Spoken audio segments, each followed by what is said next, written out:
You're listening to The Intellectual Investor, episode number 53, Me, My Boy, and Warren Buffett, written by Vitaliy Katsenelson and read by Elliot.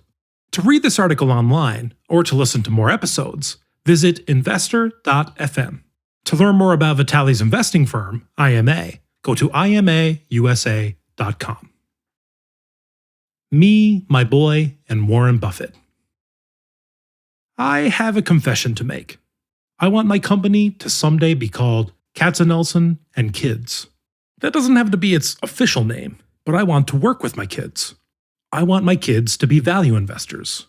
I know I'm supposed to want them to be doctors or nuclear physicists. I don't. Maybe if you go Freud on me, you'll tell me this is my way of not wanting to let them go. But I don't want to push them into investing unless they absolutely love it. I want them to be happy. So far, none of my 3 kids, especially my 15-month-old, Mia Sarah, has shown any interest in following in my footsteps. 6 or 8 times a year, I am invited to give a talk on value investing to undergraduate and graduate students at the University of Colorado, Denver, or Denver University. I really enjoy these talks. They are always structured in a Q&A format. I thereby pass the burden of class preparation onto the students. As part of their homework, they have to read my articles and come to the class with questions. At these talks, I always get the question, how do I start investing? My answer?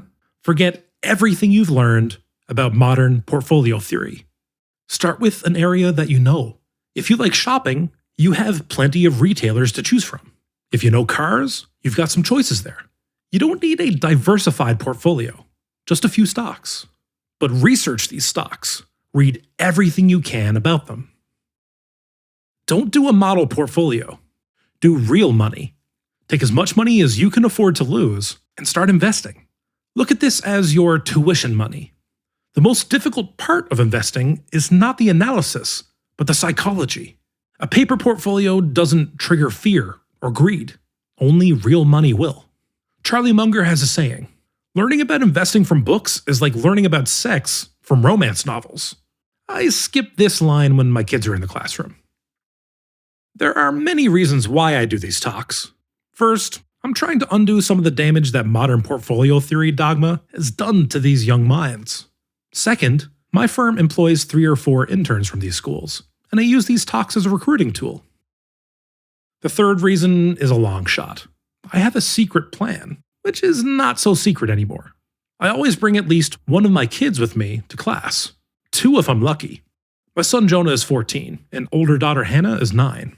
I never have to drag them because after my presentation, we usually go to DQ, my bribe of choice. I don't know whether they pay attention all the time or not, but I know that they are at least listening a little because I asked them to give me a list of 6 things they learned from the lecture. My biggest hope is that these talks will spark some interest in investing. If they don't, I gave it a shot, and at least we got to spend time together.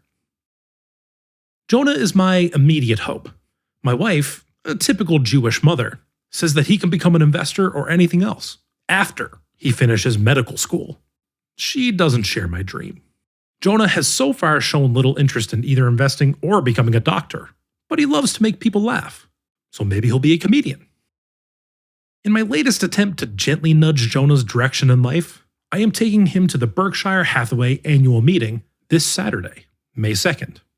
I don't know if he'll be able to sit through 6 hours of the Warren Buffett and Charlie Munger show, or if he'll just spend most of his time browsing the showroom at the convention center and eating DQ dilly bars. DQ, of course, being part of the Berkshire Hathaway stable. But in the worst case, he'll have a memory of this trip, and memories are important. It was the winter of 2001.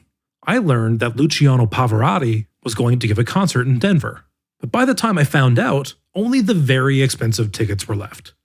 My wife was very pregnant with Jonah. We were a brand new family. Those 2 tickets could buy the nice TV we were saving for. I was trying to figure out how to convince my wife to spend what was at the time a significant amount of money for a 2-hour experience. We are both big fans of Frank Sinatra, and we were watching a biography about him. I said, would it not be incredible if you and I could see Frank Sinatra live?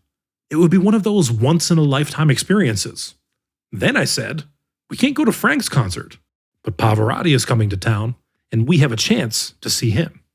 She was still under the influence of the Sinatra movie, and she agreed. Today, neither of us regrets that decision. The TV is just a thing, but we got to see Luciano Pavarotti, the one and only, live. Why am I telling you about this? Well, this trip to Omaha is going to be a similar experience for Jonah, though he probably doesn't understand that yet. He'll be telling his kids and grandkids that he actually went to the 50th Warren and Charlie show. Will Jonah become a value investor? I don't know, but I hope that some of the values of value investing will rub off on him, and he'll treat the stock market not as a casino, but as a place where you buy businesses at a significant margin of safety. If he decides to become a doctor or a comedian, at least I have 2 more kids to nudge. That is brainwash. Maybe it will be Katsenelson and daughters. Thank you for listening. To read this article online, or to listen to more episodes, visit investor.fm. Enjoy life and prosper.